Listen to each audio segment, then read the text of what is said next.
just won't be the same without it. Come on, be a sport.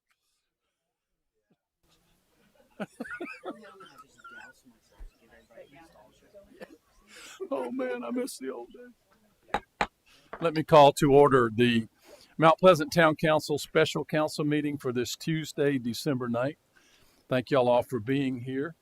Item number 2 on our agenda is public comment. If you were here for public comment, please come forward, give name and address, and 2.5 minutes is your speaking time. Anyone for public comment? No one? Now, it doesn't matter. Now you have to come make a public comment. All right. Item 3, executive session for legal and contractual and for Mr. personnel, Mayor. discussion of possible possible action regarding an economic development incentive package, legal advice pertaining to Shem Creek Development versus Town of Mount Pleasant, legal advice pertaining to Dareline et al. Versus Town of Mount Pleasant, and personnel, consideration of applications to serve on the Planning Commission. There's 1 vacancy. And 2 is consideration of applications to serve on the Culture, Arts, and Pride Committee, also 1 vacancy. Do we have a motion? Well, Mr. Mayor, I have just one comment. Yes. As I have and continue to do, I'll be recusing myself from 3A2. 3A2. Yes, sir. Okay. Thank you. You're welcome. And make sure the record shows Mr. Icofano is recusing. Did somebody move to go into executive session? Yes, Mr. Rambo. Yeah, I made the motion. And you second? All right. Before we vote, council may take action on any item, including any subsection of any section listed on an executive session agenda or discussed in executive session during a properly noticed meeting. All in favor of going into executive session for the reasons stated, please say aye. Aye. All right, motion carries. We're in executive session upstairs. Contiguous is like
We got everybody?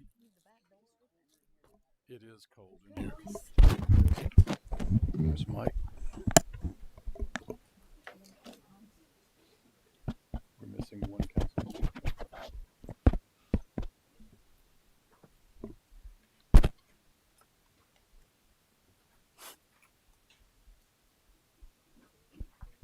There we go. All right, we have reconvened from executive session. No votes were cast, no action was taken. We will entertain motions resulting from the information received. As item A1, I'd like to make a motion to negotiate terms as presented in executive session. Second. All right, the motion is to negotiate terms, correct? Correct. Yes, sir. All right, we have a motion and a second. We're in discussion. Mr. Rambo. Okay. On the advice of counsel, I'm very clear on, since this was executive session, what I could and could not say. But essentially, this is to give tax money, tax incentives to develop an undeveloped property off of Wingo Way that is currently a nice natural property, not a redevelopment. And I am against that for a number of reasons. One is that the core function of our government, of our city government, is public safety, public recreation. It's not to line the pockets of wealthy developers. Number two, this is really, in my opinion, against what I was elected to do, what I ever ran against, is not only will this knock down trees and clear a property that is in a nice natural state, but we're going to give them tax money, tax incentives to do it. It's like a double whammy, and it's not right. And I'll probably lose this vote. That's okay. I'm a no. All right. Any other comments? All right. All in favor of the motion to negotiate, please signify by saying aye. Aye. Any opposed? No. All right. Motion carries. Any other motions, please? Yes, ma'am. Mayor, I'd like to move that we appoint Ashley Richardson to the Culture, Arts, and Pride Committee. Second. All right. We have a motion. We have a second. Is there any discussion? All in favor, please say aye. Aye. All right. Motion carries. Congratulations. And do we have a motion on the Planning Commission? We do not. No, sir. There is no motion. Okay. All right. Thank you very much. All right. So if there are no other motions as a result of executive session, then let's see, make sure, flip the page. Yep. Item number 5 is to adjourn the special town council meeting. We'll need a couple of minutes for the clerk to flip over some of the software, and then we will convene the 6 p.m. regular council meeting. We stand adjourned.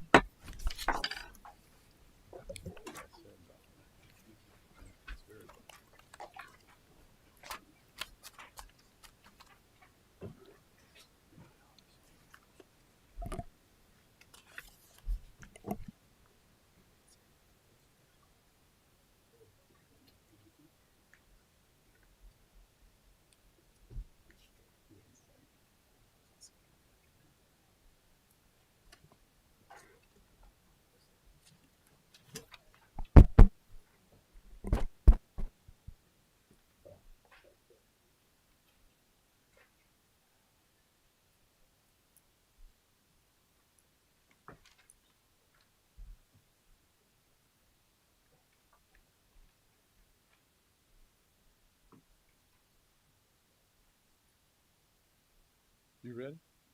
All right, council members, staff ready?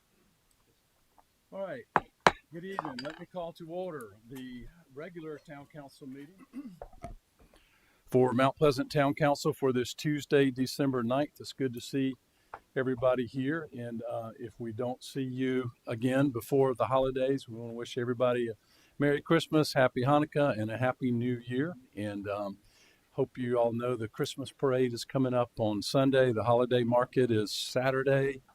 The Bengal Bistro is tomorrow, I believe, right? Tomorrow morning in the lobby, which is pretty awesome.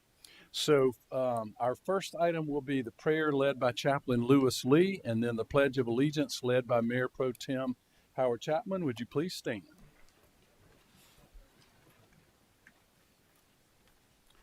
Everybody bow their heads, please.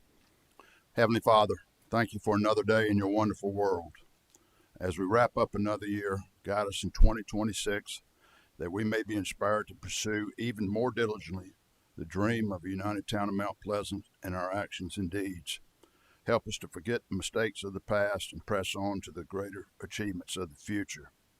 As we go through our struggles in life, help us to find a way to struggle well. May we see that that everyone makes a difference because we do. Please give us the dignity, wisdom, compassion, and moral compass to always do what is right. Help us to realize that life begins at the end of our comfort zone. Help us to see if we want to lift ourselves up, lift up someone else. Protect our military as they protect us. Keep us safe, but above all, keep us faithful. In your name we pray. Amen. Please face the flag. I pledge allegiance To the flag of the United States of America and to the republic for which it stands, one nation, under God, indivisible, with liberty and justice for all.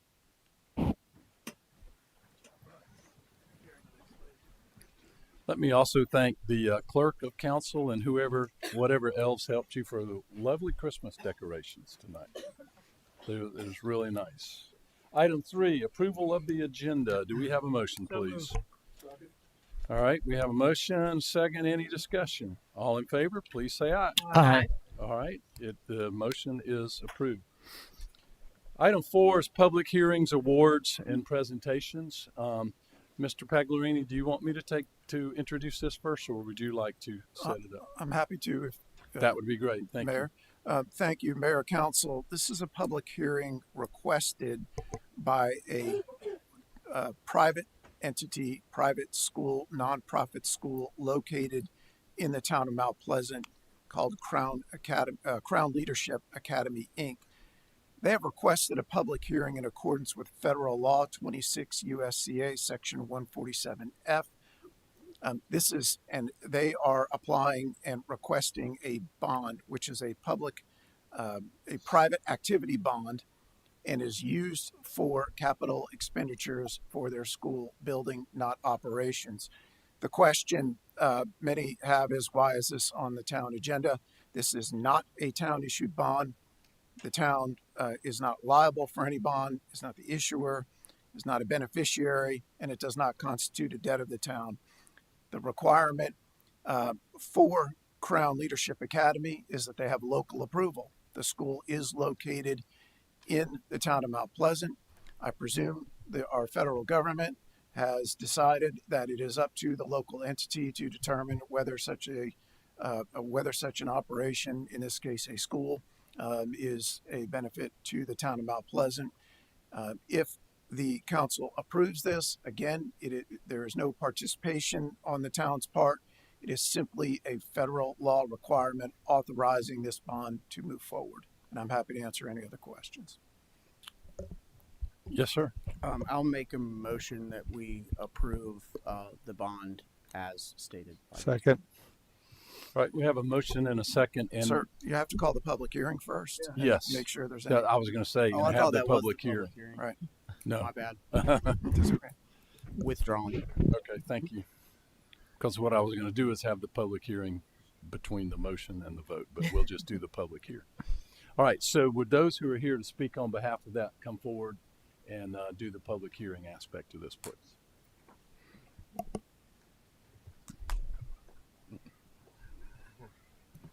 Good evening, everyone. I'm Lathan Carey. I'm the head of school at Crown Leadership Academy. I live here in Mount Pleasant, 1537 Glen Erin Drive, right off of Whipple Road. My wife over there is Sarah, and we have our Director of Finance and Development, Aaron Overfield. Sarah and I moved to Mount Pleasant in 2001. We planted a church on 6 Mile Road. We ministered at that point to the trailer park communities that were there. the Lord started us, we started a preschool out of that little church building, and the Lord moved us into education. In 2010, we started Crown Leadership Academy, little space off of Coleman Boulevard. We moved to Sullivan's Island, and then for the last 10 years, we leased space from Trident Academy right there on Whipple Road. We've constantly been searching. As you all know, land is of a premium value in Mount Pleasant. We were approached by an agent a year and a half ago. The school has continued to grow in that time, and he knew we were looking. 546 Long Point was a husk of a building that before COVID had 300 employees in it. Afterwards, they just had 5 because they could do remote learning. They thought it would be perfect for a school location. We've got a PSA, purchase and sale agreement with them. We're currently leasing with an option to purchase by January 15th. We are financing this through tax-exempt private bonds, and we have an investor ready. As Mr. Pagliari said, this is a national public finance authority. We're following the federal guidelines of transparency on that, and so we're submitting this that the town would recognize this for us. All right, if you'll answer any questions that people have.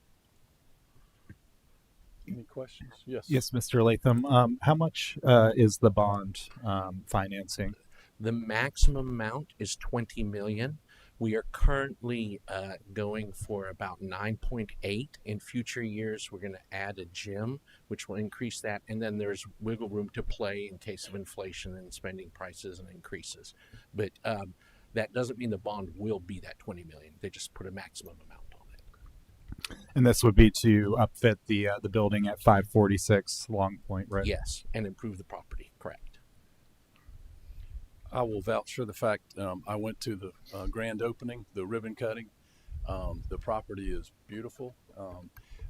Not to have not to elbow y'all out, but I wish the town could buy that property. I mean, it is the location is that great. And I saw what you were doing there, and I know many of the families at the school. And I shared this with our attorney yesterday. I was doing some studying on my own to see why we would do this or why we need to vote on anything.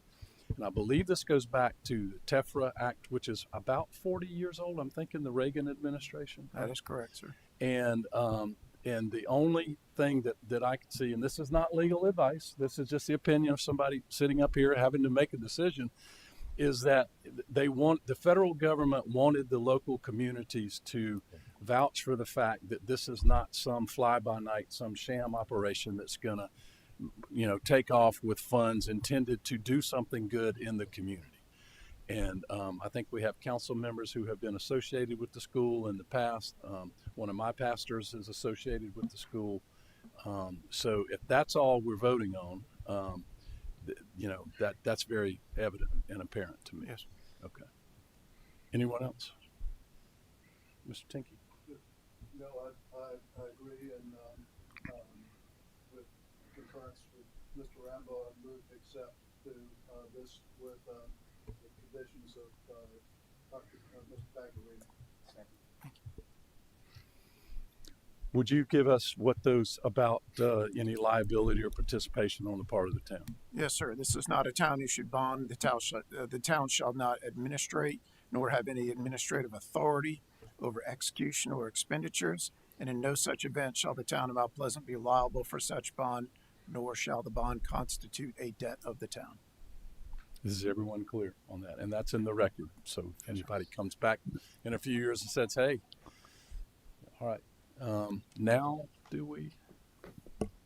Sir, Any we other have a questions? motion. Unless there's any other speakers, we have a motion in a second. And you didn't have any other to speak for y'all? Okay. So now we could entertain a motion from council. Same motion to accept with conditions as outlined by Mr. Pagliari.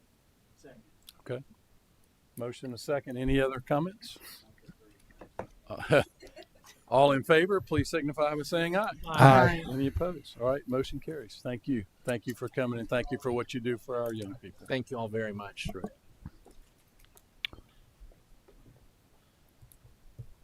So that's item A and B. Item C, presentation of the Kevin Williamson Awards.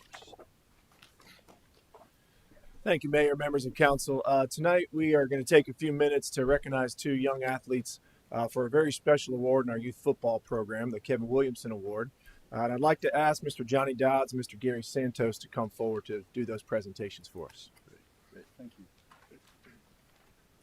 Thank you, Mr. Mayor, members of council. I appreciate the opportunity to be here, especially with my lifelong friend of 62 years. Met each other in kindergarten and been friends ever since. One of the things that bonded us was football, which brings us to our present mission this afternoon, the Kevin Williamson Sportsman of the Year Award. Kevin was a neighbor, a friend, and he thrived in team sports throughout his life here in Mount Pleasant. He played multiple sports while forging meaningful, encouraging friendships with teammates and coaches alike. He was a lifelong participant in several of Mount Pleasant Recreation Department's athletic programs. During his year at Wando High School, he played offensive line on the football team, the sport that always had his heart. He received his varsity letter in the 10th grade and continued to compete during his college career. After college graduation, Kevin returned to the Charleston area. Unfortunately, in September of 2016, he was diagnosed with a rare form of cancer. Despite the prognosis, he continued to persevere, maintain a positive attitude, and live a full life. He married the love of his life, Lauren, in June of 2017, amid the fiercest battle of his life. Just 22 months after his diagnosis, Kevin passed away at the age of 28 years. Kevin was humble, kind, courteous, and courageous. Looking at his life, his love of sports is weaved throughout his story. He was the embodiment of teamwork, determination, hard work, and sportsmanship. In acknowledgement of these attributes, the Kevin Williamson Sportsman of the Year Award recognizes one of Mount Pleasant Recreation Department's flag and one tackle football player annually. This award is not necessarily meant for the most skilled player. Rather, it is to honor those displaying sportsmanship, teamwork, love of sport, and competition. Coaches provided nominations to Mount Pleasant Recreation Department staff. These were reduced to 3 finalists from each group and presented to the Williamson family to determine the award winners. We are joined tonight by Kevin's parents, Mary Louise and Kevin, who had asked that they be stand and recognized.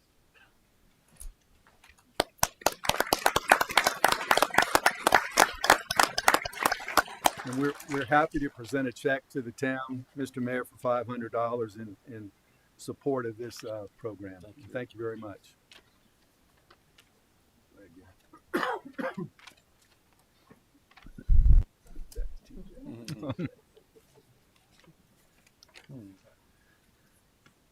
Good afternoon, Council. William Brooks Johnson is our recipient in the flag division. Coach William Cruz describes Brooks as a leader and the type of player he is proud to coach.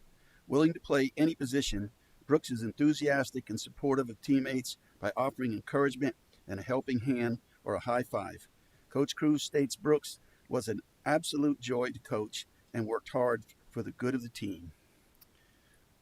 Thank you very much.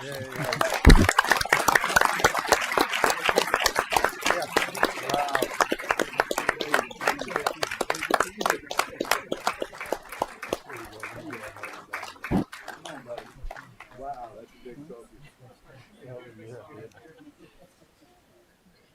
Wow. That's amazing. Congratulations.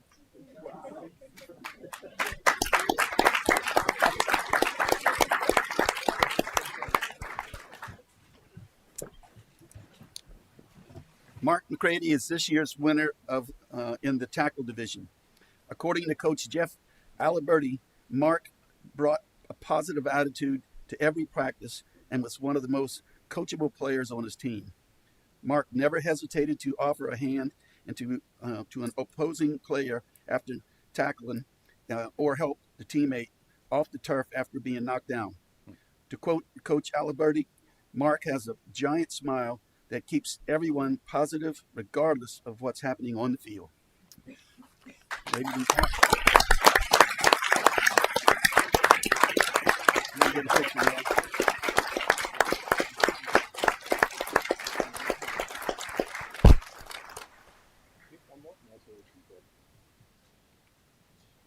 Awesome, man. Thank you all. John, Gary, thank you all. And to the Williamson family, we look forward to this every year. It's one of the most meaningful things that we do. And that moves us to item D. Let's do something meaningful now, Mr. Rambo. So I want to take a moment to talk about my friend and my former coach, Gary Santos. I consider Gary Santos to be the godfather of recreation in the town of Mount Pleasant. As a council member for nearly 30 years, he championed recreation in this town. He fought tooth and nail for the construction of most of the town recreation facilities that serve the children in this community every day. Not only did he advocate for recreation, he coached numerous teams and countless kids in this community, including one particularly hard-headed one, which was me.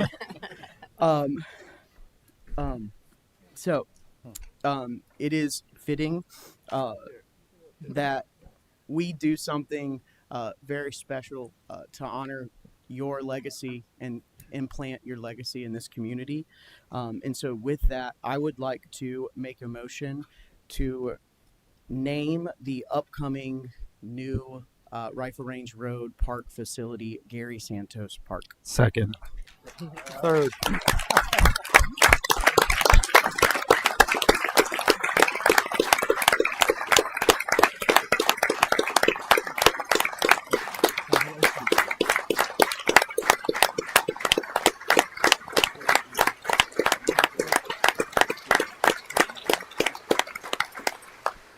Sorry, we couldn't give any advance notice of that, but we didn't want to spoil the surprise. However, one technicality, we do need to vote.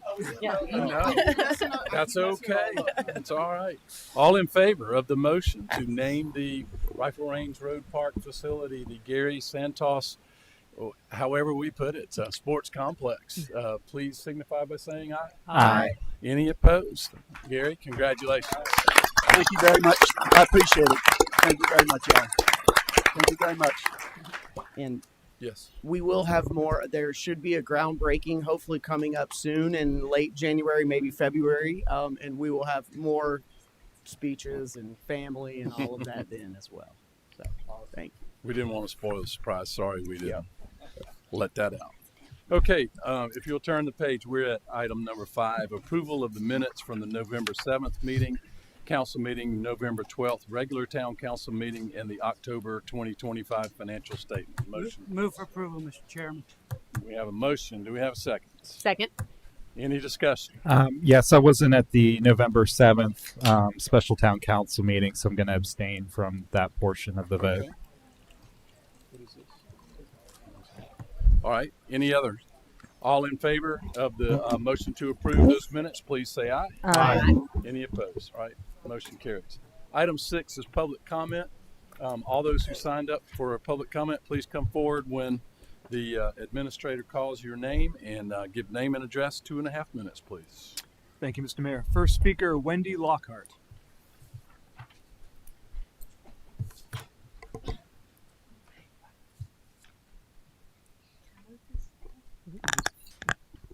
I can't see y'all. I'm here. Okay. And I'm behind that, but it's okay. I promise I'm here. Good evening. My name is Wendy Lockhart. I live on Chandler Road in the 10 Mile Historic District. I'm here to speak about the zoning designation for the properties in the 10 Mile community that have been recently annexed to the town of Mount Pleasant. I spoke at the December 1st Planning Committee meeting to request that the zoning of annexed properties within the 10 Mile community align to the 10 Mile overlay district that's currently being finalized at Charleston County Council tonight. I want to highlight that the Planning Committee reviewed this matter and recommends that the Town Council align with the 10 Mile overlay. Charleston County Council is holding its third and final reading tonight to approve the overlay, which will maintain a density of 1 dwelling per 3 acres for properties zoned RR within the 10-mile historic district. That's not the whole district, it's just the zones. If the town of Mount Pleasant grants high-density zoning for any annexed land in the 10-mile community, it basically would create a way to circumvent the existing density requirements and ignores the planning committee's recommendation.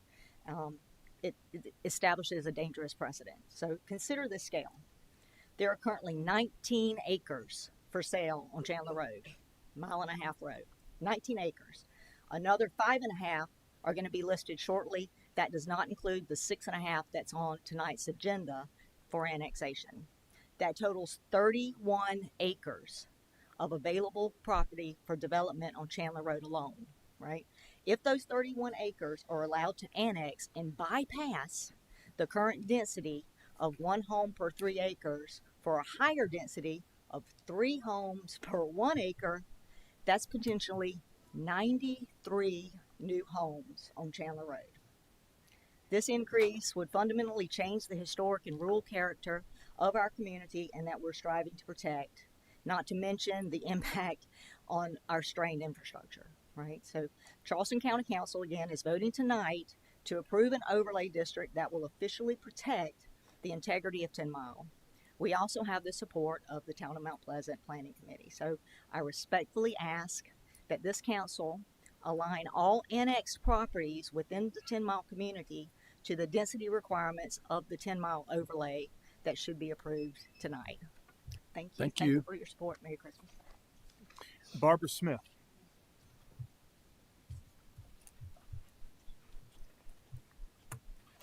Good evening. Barbara Smith, 410 Royal Avenue.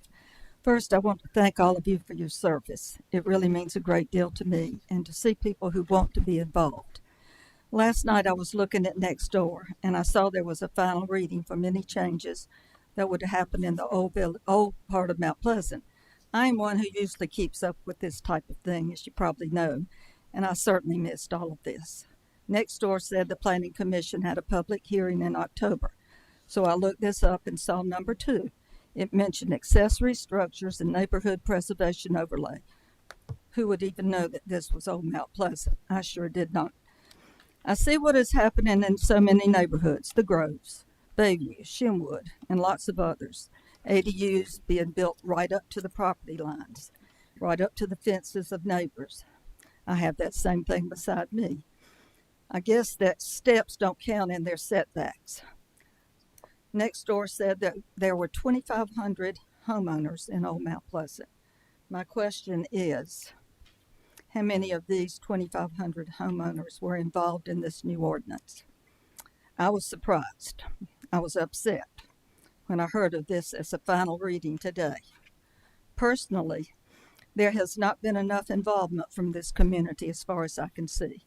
I can see this taking property rights from people and property values from existing homeowners, especially those who have lived here for years. When huge changes like this are being considered, the community should be involved. And often, and most all the time, we are involved. I sincerely ask that you postpone this vote until staff can give homeowners a better idea of the effect that this will have on us. We need to have several meetings. We need to be more informed prior to such drastic changes happening in our neighborhood. Thank you. Dave Spedden.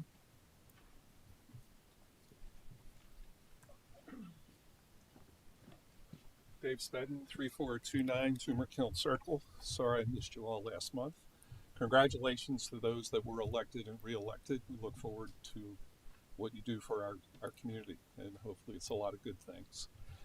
Yes, I'm here to talk about Highway 41. I would like to know if you had any progress with the county, because I did. I was able to get a meeting with the project team. I've been sharing a lot of that information with you. Some of the new members may not be aware of that, so I'll resend an email that I had sent back in October. But one of the key things I was finding is that they're singing from a different sheet of music that I've been looking at, you all have probably been looking at when you look at the Project 41 website. So there's a lot of conflict in the documents they have out there. They don't tell the whole story. I made it very clear to them that they need to come to us and explain from end to end what the project is and give us a detailed update. Because right now I can point to a document that contradicts almost all the answers they gave me recently and the 5 key questions I had sent them. I feel like I've opened a lifeline with them. If you're not getting the response that you need from Charleston County, if you want me to be more involved, I'd be more than glad to try and broker a presentation or a work session and even facilitate it for you. But I really think the community needs to see some action on this. You may be doing things behind the scene, but silence is not giving the community a lot of confidence. And the people that live with the issues on the 41, people trying to get out of Rivertown, etc., it's not getting any better, and we don't think it'll get better for a couple of years. If we continue down this path, I'm afraid it's going to turn to a more litigious situation with community HOAs wanting to try and stop what's going on, maybe even a loss of funding, I'm not sure. And the county's putting some urgency with you to put forward priorities for future years. I think we need to address this as a priority before we can start talking about what's going to happen in the future. So please let me know how I can help you, but please try and do something to demonstrate that we've got some dialogue and better understanding about the project. Thank you. Angela Singleton.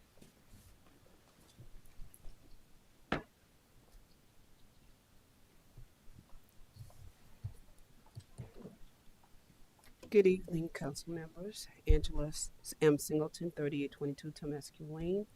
I'm also on the 10 Mile Neighborhood Association. Council members, I want to first of all thank you for the opportunity to speak. I'm going to talk on the Chandler Road parcel. If the town annexes Chandler Road parcel, more than 6 acres through Charleston County still lists it as a single 8.1 parcel acre. 3 additional parcels within the 10 Mile Historic District would immediately become eligible for annexation. Your decision tonight does not just affect one property. It has a cascade impact that could undo years of work by the community that have fought and continue to fight simply to exist. Annexation affects more than land. It affects family quality of life, ancestral ties, and wildlife habitat. It affects the future ones of the few remaining Gullah Geechee communities in this region. If the concern is that developers or property owners could receive public sewer without paying the town impact fees if annexation is denied, there's a better solution. Work collaboration with the community, with Charleston County and Mount Pleasant Water Works to create a fair, free structure for MPW's customer outside town limits. The approach protects the town's interests without dismantling historic communities for forcing people in unincorporated areas to annex against their wishes. 10 Mile is again asking you, work with the community, not against it. Each parcel annex out of the historic district threatens the integrity and the character of the irreplaceable culture and landscape.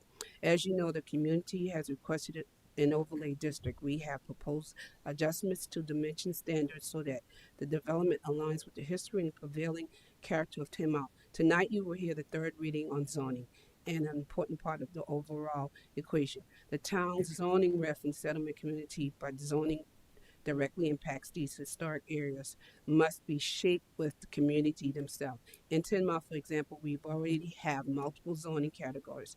Charleston County S3, 3 dwelling per acre inside in the urban growth boundary, and Charleston County RR, 1 dwelling per 3 acres outside. The pattern reflect the lies. We ask you to respect, protect, and support the 10 Mile community and all its remaining Gullah Geechee communities. Thank you. George Freeman.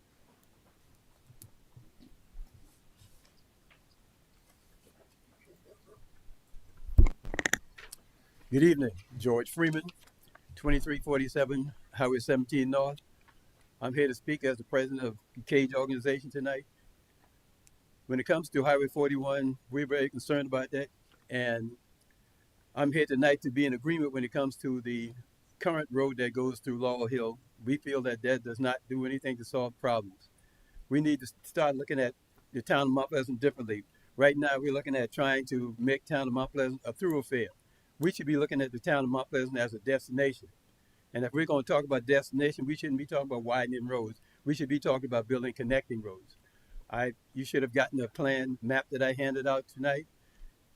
In our plan, we call for a road through Laurel Hill, but not the one that the county is currently building. We call for a road to build that goes from Park West to Highway 17 and to block the access from Bessemer to Highway 41 and build a connecting road from Bessemer to this new road for those citizens to be able to get from Bessemer to Highway 17 also. This road also does a number of other things. Right now, where you have a lot of traffic coming down Dunes West Boulevard going through Park West to get to the school in the morning time, a road going to Highway 17 would provide another alternative where they could go down this road, get to 17 and get to Wando instead of going through Park West. In this plan, there's also a call for a realignment of 41 with Porsche Bluff, making that the main intersection for left turns onto 41. Making this the main intersection will move a lot of that traffic away from the entrance to Brickyard subdivision, preventing a lot of the accidents that occur in that area. We feel that this is a better way to solve the problem in this area because we're building connecting areas. And a lot of that traffic that goes to Park West and Dunes West will not be on Highway 41 at all. With the current plan, all you're doing is just accelerating the traffic on 41. You're not doing anything to improve the situation on 41. We feel that this is a much better plan and hope that you take and give it a serious look. Thank you. That's all I have signed up, Mr. Mayor. Anyone to speak who did not get to sign it? All right. Seeing none, we will close public comment. Thank you all very much. Item number 7 is consent agenda items. There are none for this month. Item 8 is planning new business. Ms. Reed. Yes, sir. Thank you, Mayor, members of council. This first item before you is a text amendment to our zoning code. This is really kind of a fix, and it closes a gap that we've had since we adopted our new comprehensive plan future land use map. What it does is specify that if you are outside of the urban growth boundary and you are either not requesting a specific zoning with your annexation or the zoning you have requested is denied, your default zoning is going to be the appropriate rural conservation, which is a density of 1 unit per 3 acres outside of the urban growth boundary. So again, this is just a fix within our zoning code to match the comp plan. And so Move to approve. Yes. All right. We have a motion and a second. There's another part of this? It's the next text amendment. They're kind of related, but not in a way. You mean the next item on the agenda? Yes, sir. Okay. Yes, sir. So the motion is for number 1. Yes, sir. Yes. Okay. So that would be a density of 1 unit per 3 acres that you would come in if you're outside of the urban growth boundary, right? Yes, by a density we already have, which is called rural conservation. Okay. What it does is say if you're outside of the urban growth boundary and the future land use map right here, all this turquoise recommends you for rural neighborhoods, you're going to automatically be zoned rural conservation, and that is 1 unit per 3 acres. How much? Yep. And then Mr. Chapman, go ahead, Mr. Tanner. How much of that is in the settlement community? So when the future land use map was adopted with the comp plan update, Mr. Rambo, in fact, made an amendment to make sure that outside of this green urban growth boundary, all of our settlement community land is not recommended for the typical community conservation. So inside the urban growth boundary, you have all this orange, which is settlement community. Well, you have settlement community outside of it, but it's going to be at a lower density. So it is comparable to what the county currently has in place. And this was the number 1 and number 2 under A. This is simply an amendment to the zoning. It's not on a particular property, correct? That's correct. That's correct. And the last would be on this. Some of those will have been annexed into the town. Is that correct? I'm sorry. Can Some you repeat some that? of this would cover some areas in the future that might be annexed into the town.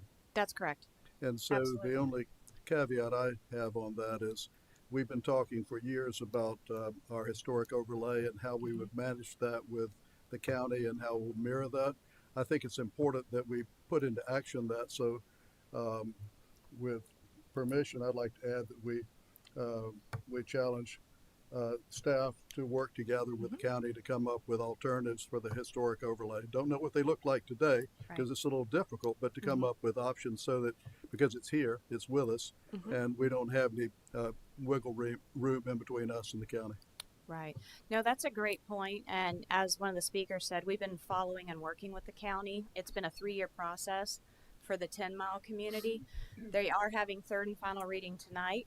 We are following that process. And then once they adopt their zoning overlay, then we're going to really start to figure out what does this look like for the town and for the properties that are within that geographic boundary that may come into the town. So that's something And that we're, if I may, since this is first Sure. reading, if there is some quirk or something tonight in their third reading, we still have fun. we still have plenty of time. We can delay it. You know, we can make changes next time. But this is first reading, and it's certainly moving in the right direction with 1 unit per 3 acres. I think consistent with what we've heard.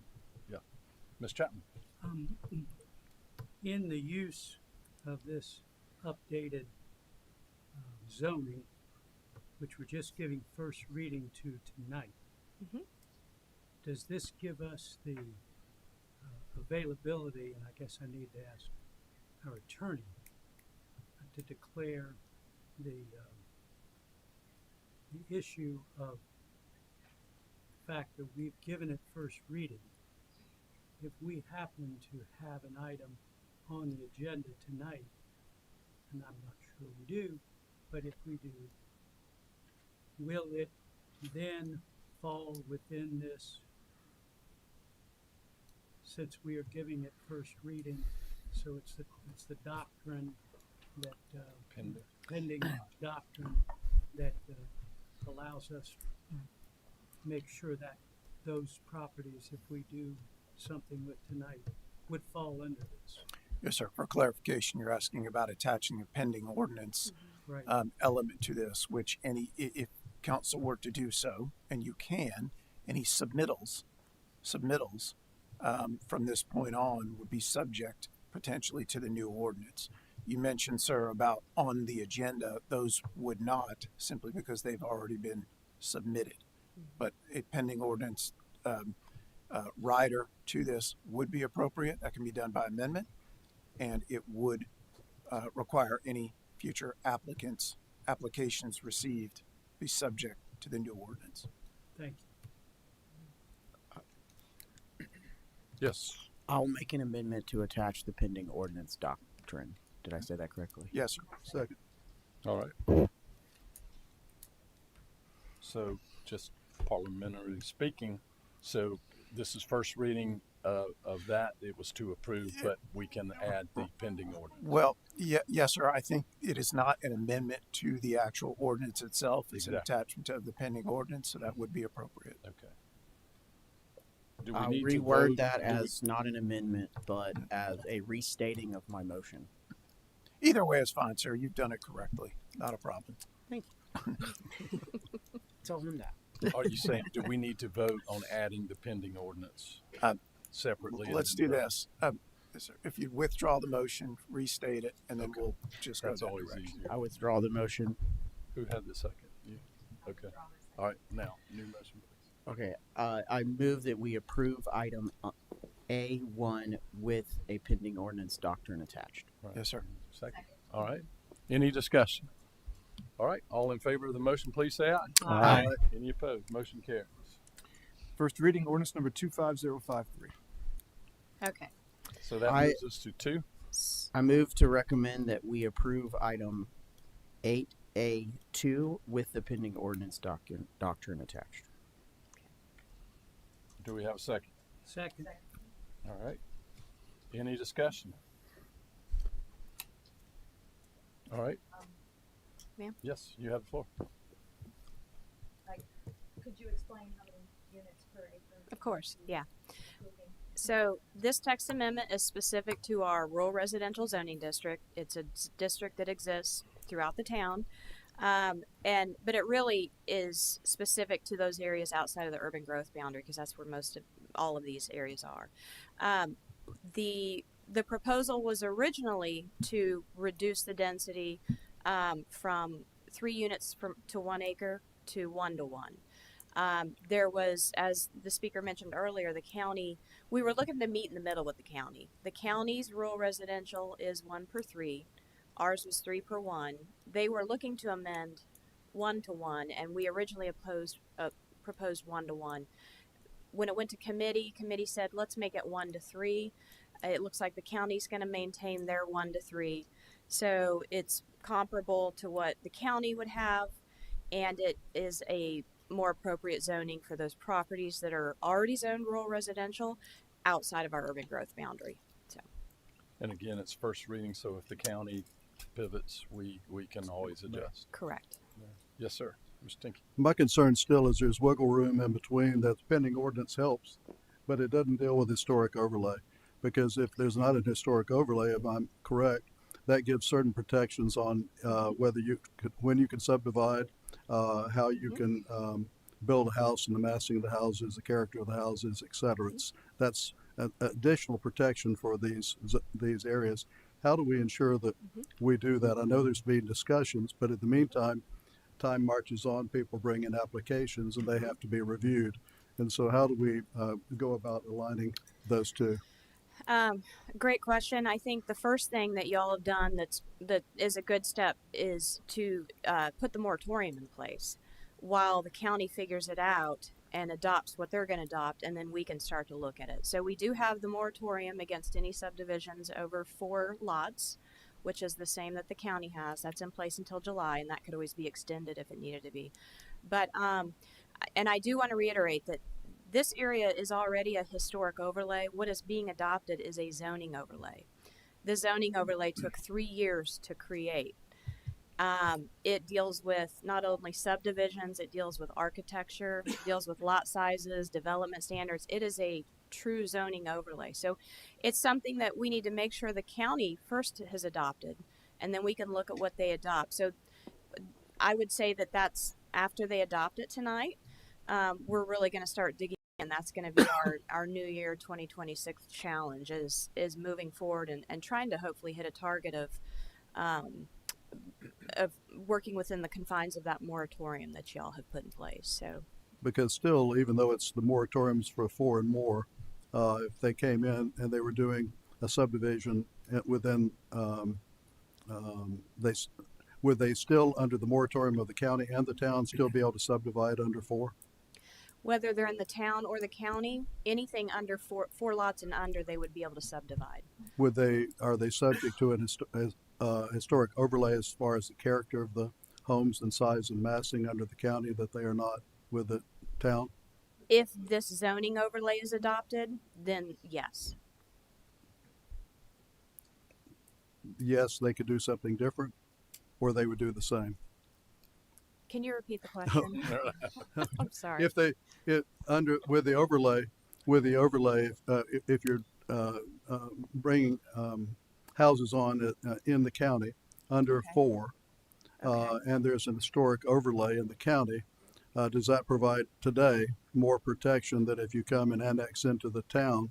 Still have the zoning as far as the density, but they have extra protections as far as the architecture or the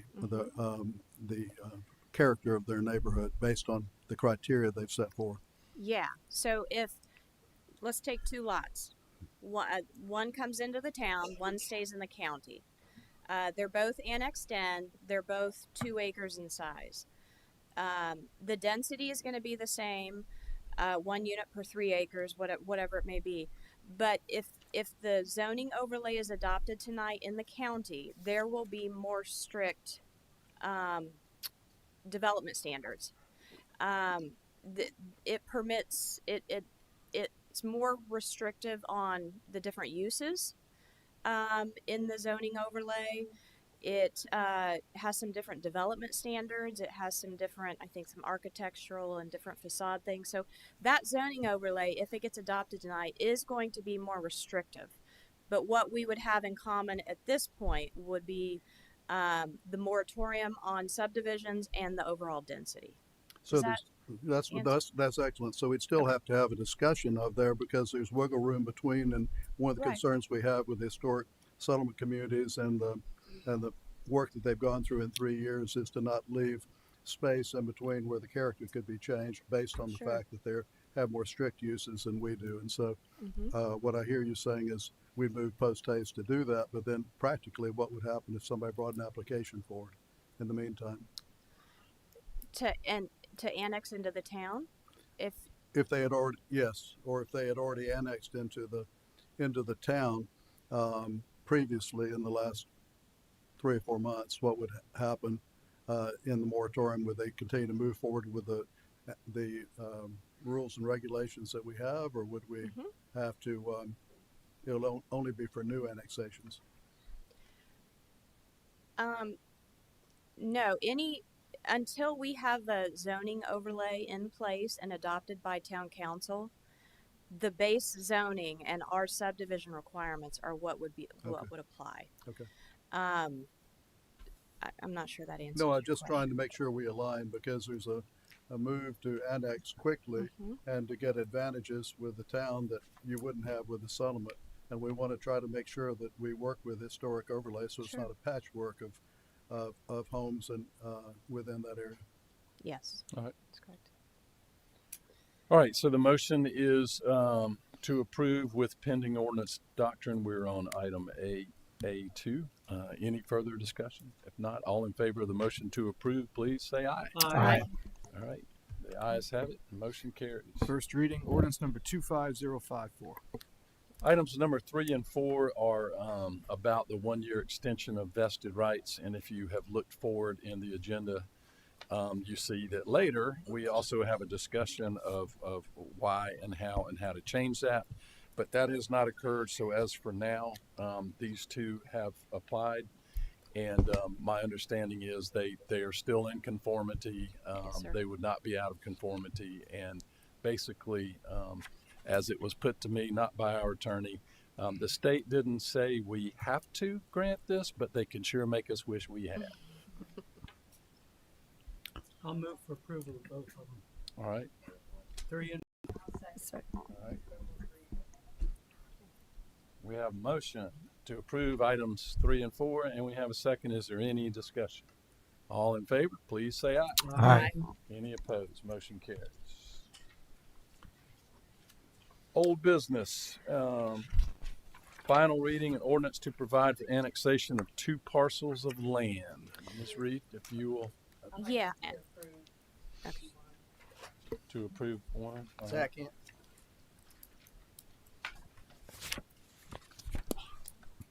And I wanted to clarify something. This is for final reading. The applicant is requesting RC2, which is the appropriate zoning. It's the same zoning that they currently have in the county, which is 1 unit per 3 acres. And the proposal is actually to, and I know this was discussed at committee, but there's 3 existing homes right now that are already in the town. The proposal is to add this acreage to this existing home in the back here.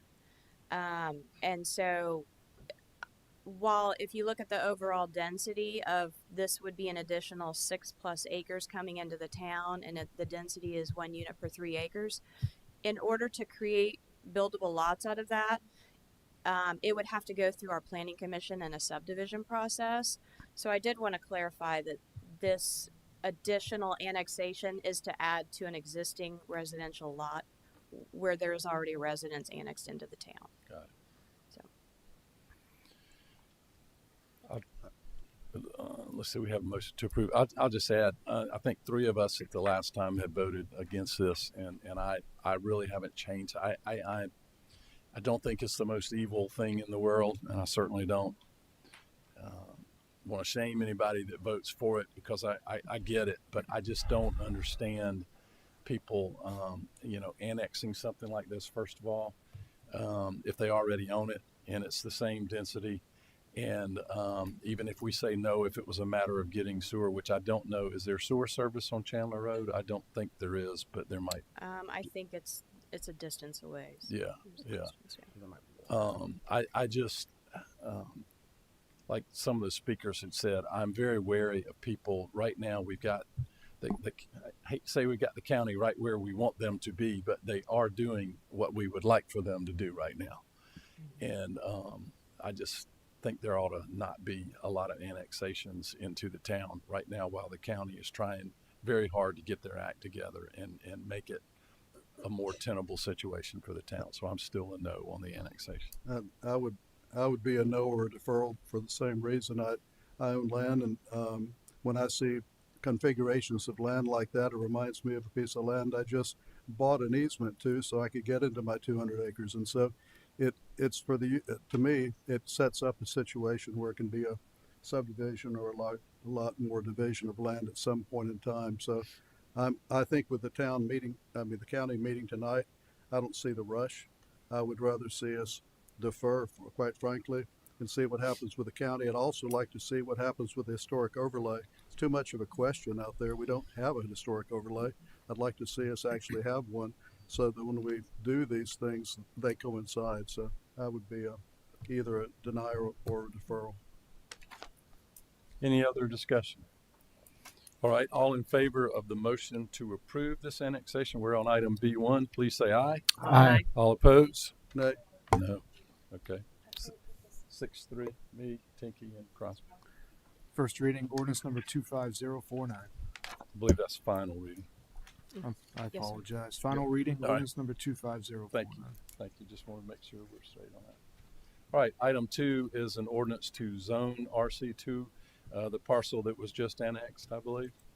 And again, this would make it how many units per acre? 1 unit per 3 acres. 1 unit per 3. Okay. Do we have a motion? So moved. All right. Is there any discussion? All right. All in favor of the motion, please say aye. Aye. All opposed? Nay. Well, since they already annexed it, I did vote for the zoning, so it's two no's. Final reading, ordinance number 25050. Okay. All right. Item 3, another final reading.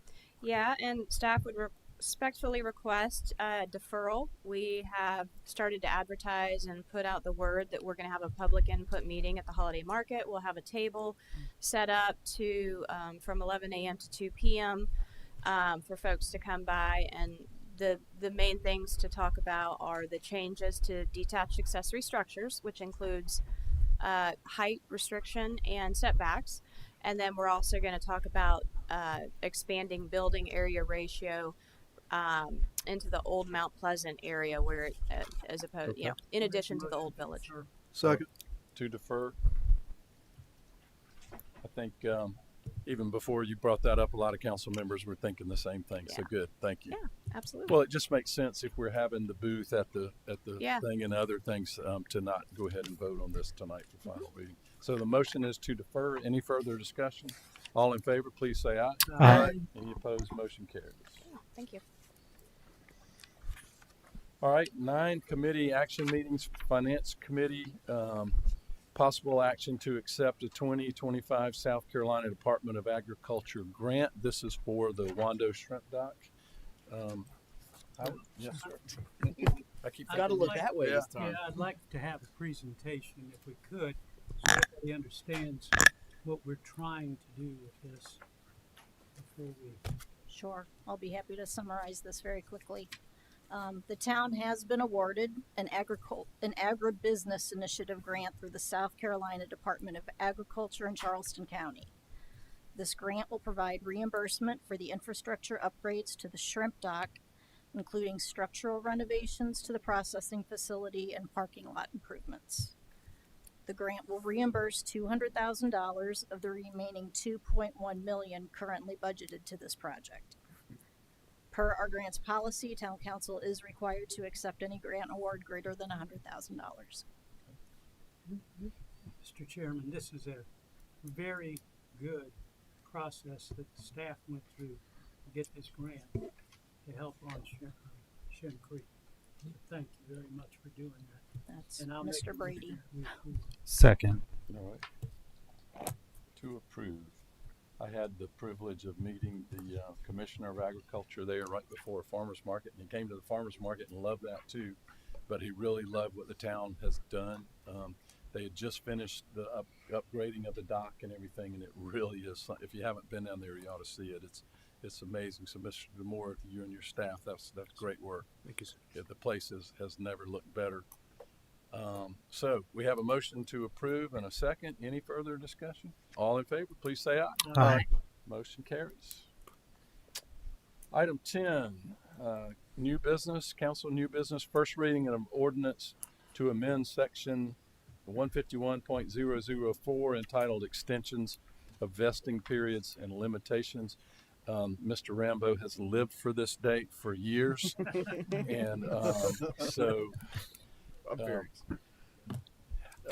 Mr. Pagliarini, do you want to kind of tell us what? And we Move to approve. Second. Second. I'm so excited. Okay, now you can find out what's in the bill, right?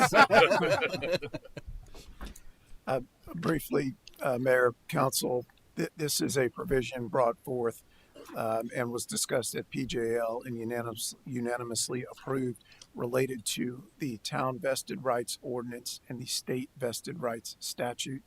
As council is aware, vested rights are a function or a creation of the state and obligates municipalities to follow state law. Mayor, as you alluded to prior, the state cannot tell anybody to say yes, but they can certainly dictate a result if it is not granted. And many of the questions have arisen, why are these brought to council? Well, especially in the town of Mount Pleasant, our council does grant a certain amount of vested rights, and that is typically through PDs, and just as you saw earlier on the agenda, impact assessments. Those are council approvals. Therefore, and I don't use this term pejoratively, but a lesser body cannot grant a right, an extension that council granted unless council approves. That is the very purpose of this ordinance. It would provide the right to lesser, in this case, Planning Commission, the right to extend. Council does have the right to claw that back if it is an issue that council wishes to address, and it can be placed on an agenda just as any matters are. At the same time, if it is a matter that Planning Commission is troubled with or has reason to refer to council, it can be referred back up the chain. So we're not losing any concern, anything that might be beyond what Planning Commission should do. Just to relate back to the prior slide, these are somewhat mandatory, and I mean somewhat. The extensions are required by state law unless there is a change in our ordinance, which could prevent that, and those are very rare. They do happen, and staff vets those, and just like earlier tonight, vets those and is able to report to council whether there is any cause to deny. So that is the purpose of the proposed amendment to our ordinances, and I'll be happy to answer any questions. All right. Yes, sir. Yes, Mr. Pagliarini, thank you. What are the consequences? Like, let's say the Planning Commission denied a vested rights extension. What are the consequences of that? If it is denied without cause, it would yeah. have to be, of course, that would be determined by a court. Of course, if there were an order indicating the town could be liable for damages, any causes of action up to and including damages for any delay, potential takings on a temporary or permanent basis, depending on the result. But if it is denied at that level, and one of the reasons we wrote in flexibility is that council could take up the matter if it was deemed necessary to do so. So, just to make sure I understand, if the planning commission denied the extension, town council could pick that issue back up and turn around and approve the extension? Yes, sir. Also, I bring to council's attention all of the, for example, DRB, when they approve site-specific development plans, they're granting vested rights, and those. So this isn't anything that our boards and commissions aren't used to. They do this on a semi-regular basis as well.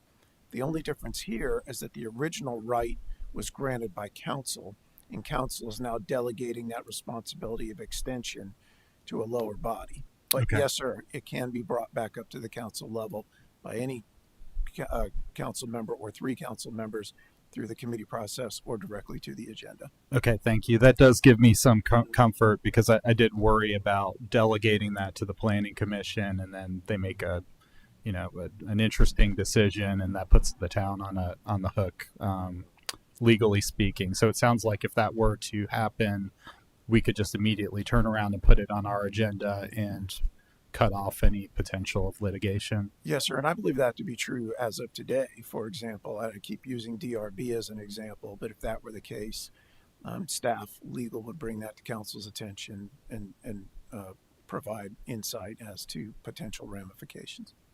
Thank you. I've got a question. sir. Is this typical for a planning commission to take this on? Yes.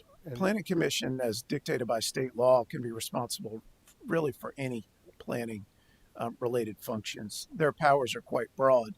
In this case, I think the only difference is, as I said, especially in the cases of impact assessments and PDs, these are council granted vested rights. And it's my opinion, I believe most any municipal lawyer shares these opinions, that a lower body cannot grant an extension on a right granted by council without council's authority to do so. And that's what this ordinance purports to do. So, when this happens on a planning commission, I mean, obviously you're not. If we're not here, are you planning on sharing this with the rest of council that something like this happens? So I would say, like across the board, if I'm not at the planning commission, and right across the board, that when a vested right extension is denied, legal is obligated under any circumstance, it will be brought to council's attention for the reasons that I covered in my response to Mr. Brownstein. I personally believe that I appreciate the work the commission does, but I think we're voted to do these. So for this reason, I'm going to be a no vote because I think we're brought into office to make these decisions and not pass them down. So thank you. Mr. Chairman. On this council tonight are 2 people that served on the planning commission. Oh, you got it. And I would suggest that the planning commission has the responsibility to create, approval for items that we are now being asked to take over their job. The planning commission has that responsibility by law to make sure the plans meet the necessary ordinances and also to protect the public, just like we do. And by having the planning commission take another look at something on an annual basis that there might have been some concern about before, I think is the right thing to do.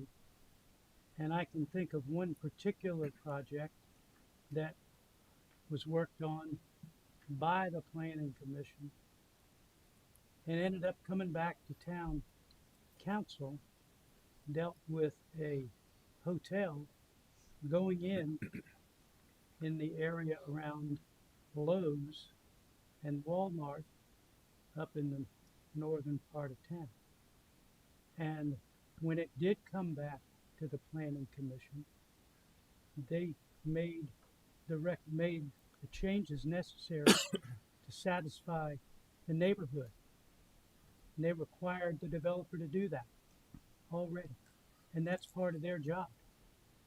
So that's the reason that PJ&L recommended to bring it here, to get some of these things that really the Planning Commission is responsible for already back to them to take another look at it, to see if they made any errors at the time they originally approved it. So it does two things. Number one, it takes the burden from the town council of having to take a closer look at something that the Planning Commission already did once, but they might want to take a look at it again.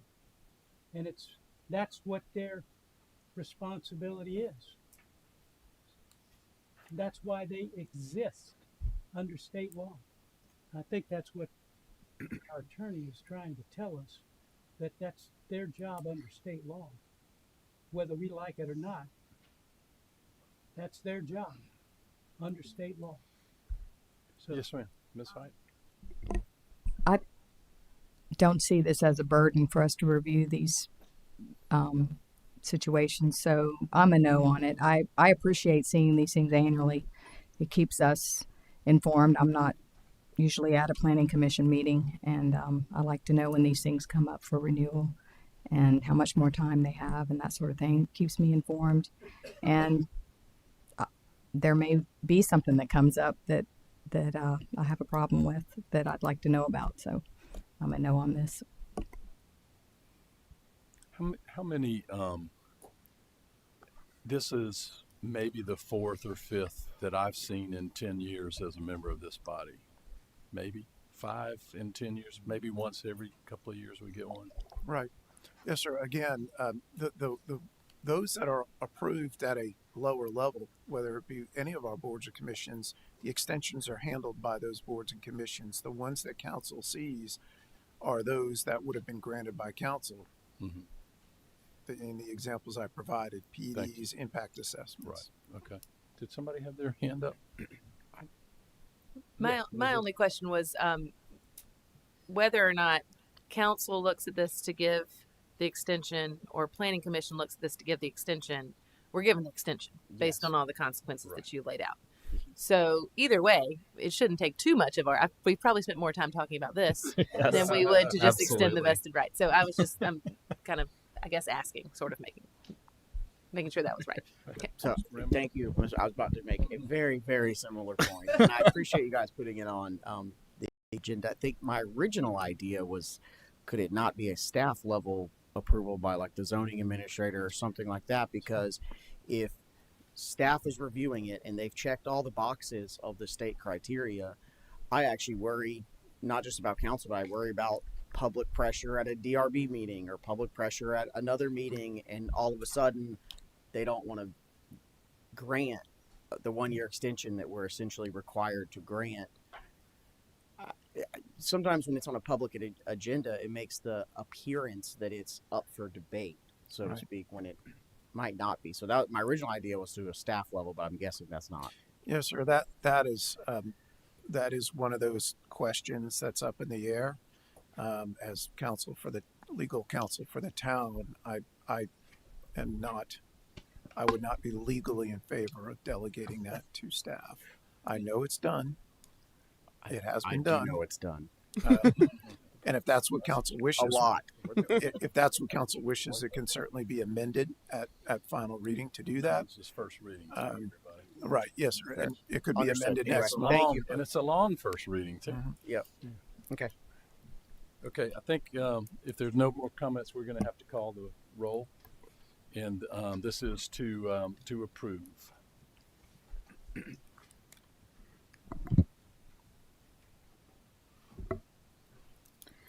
Mr. Chapman. Aye. Mr. Chapman votes yes. Ms. Crosby. Aye. Ms. Crosby votes yes. Ms. Hyatt. No. Ms. Hyatt votes no. Mr. Iacofano. No. Mr. Iacofano votes no. Mr. Rambo. Yes. Mr. Rambo votes yes. Mr. Tinky. Yes. Mr. Tinky votes yes. Ms. Whitaker. No. Ms. Whitaker votes no. Mayor Heaney. Yes. Mayor Heaney votes yes. He skipped me. First reading. I'm ordinance sorry. number- My apologize. Mr. Brownstein. I'm a no. Mr. Brownstein votes no. No, I appreciate it. Usually I'm up first, so I like So the somebody change check- in system. Got interrupted here. I think it's 5-4. So what I heard. motion carries. First on first reading. First reading. Ordinance number 25055. Okay, item number 2 is an ordinance authorizing and approving a grant of perpetual easement for water and water contract to MPW relative to the Move to our approve. Public Services Operations Center. All right, motion to approve, second. Any discussion? All in favor, please say aye. Aye. Any opposed? Motion carries. First reading. Ordinance number 25056. Item B, old business, is an ordinance to amend Chapter 110 Business License Code of Mount Pleasant Ordinance with an updated class schedule and other changes. Second. We have a motion to approve and a second. Is there any discussion? All those in favor of the motion to approve, please say aye. Aye. Any opposed? Motion carries. Final reading. Ordinance number 25052. Thank you very much. There being no further business before this council, item number 11 is to adjourn. We made up our time. Working for me on those vested rights.